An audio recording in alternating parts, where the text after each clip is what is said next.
Good morning. आज हम लोग सॉल्व कर रहे हैं उदाहरण 5.12। चित्र में दिए गए संयोजन का बिंदु ए एवं बी के मध्य तुल्य प्रतिरोध ज्ञात करो जबकि स्विच एस खुला हो और स्विच एस बंद हो। ये आपके पास एक परिपथ दे रखा है। ये 10 ओम आपके पास संयोजित है। फिर से एक 10 ओम का संयोजन है इस प्रकार से, और ये आपके पास परिपथ है। ये भी 10 ओम है और ये भी कितना है 10 ओम। ये ए सिरा है और ये क्या है बी, और इसके बीच में ये एक एस स्विच कनेक्टेड है। इसका ए भाग क्या है, जब एस जो स्विच है वो क्या है बेटा खुला है। क्या है खुला। तो उस अवस्था के अंदर आपको क्या ज्ञात करना है, इसका तुल्य प्रतिरोध ज्ञात करना है। मुझे चीज़ समझाओ, अगर ये स्विच एस खुला है तो इसमें कोई धारा बहेगी क्या? नहीं, क्योंकि धारा बंद परिपथ में बहती है, खुले परिपथ में नहीं होगी। मतलब इस हिस्से में कोई धारा नहीं है। अगर इस हिस्से में कोई धारा नहीं है तो इस हिस्से का होना या ना होना बराबर है।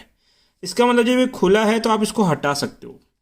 जैसे आप इसको हटाओगे तो बताओ ऊपर का ये 10 ओम और ये 10 ओम कौन से क्रम में हो जाएगा? श्रेणी क्रम में। अर्थात अगर स्विच एस खुला है तो ऊपर के दोनों प्रतिरोध श्रेणी क्रम में।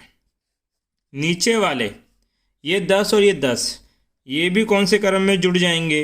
श्रेणी क्रम के अंदर। ये ए बिंदु है और ये क्या है बी बिंदु।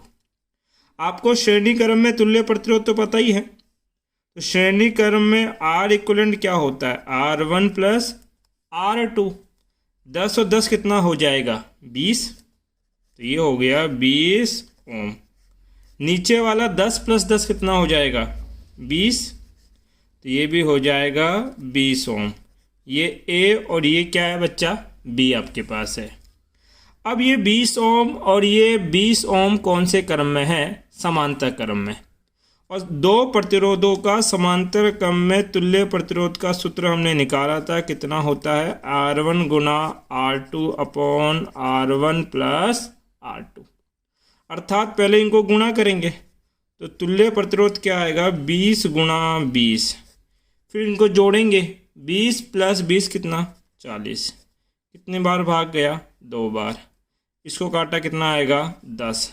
तो तुल्य प्रतिरोध कितना आएगा? 10 ओम। यदि स्विच एस खुला है। अब इसका भाग ब कर रहे हैं। यदि स्विच एस क्या हो? बंद हो। बंद होने का मतलब है ये परिपथ कुछ इस प्रकार से है।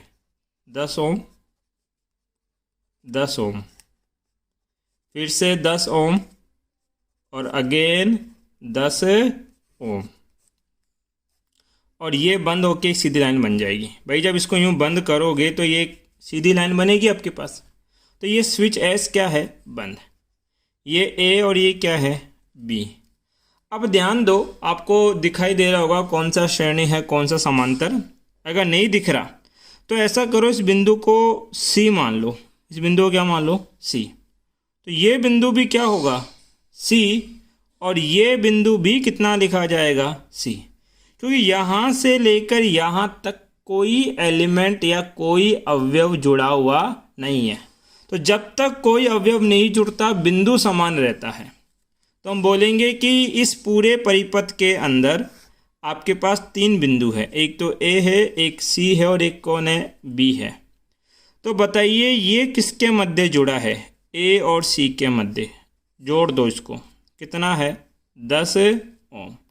ये किसके मध्य जुड़ा है? ध्यान दीजिए, अगर ये बिंदु ए है तो इसको भी ए लिख सकते हैं, इसको भी क्या लिख सकते हैं? ए।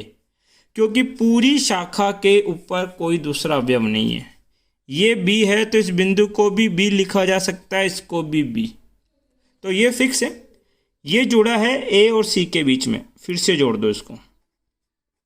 ए और सी के बीच में कितना? 10 ओम।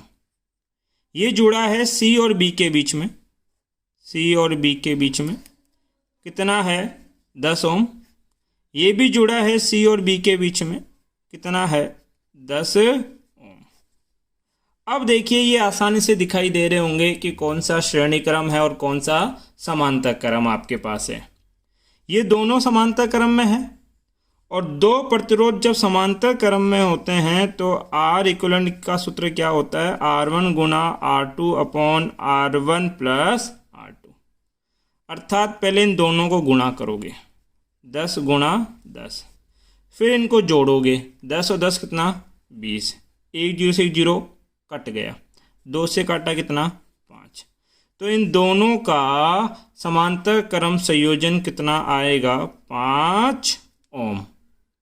इसी प्रकार से ये दोनों भी तो समांतर क्रम में है और इनका संयोजन भी कितना होगा 5 ओम। ये ए और ये बी।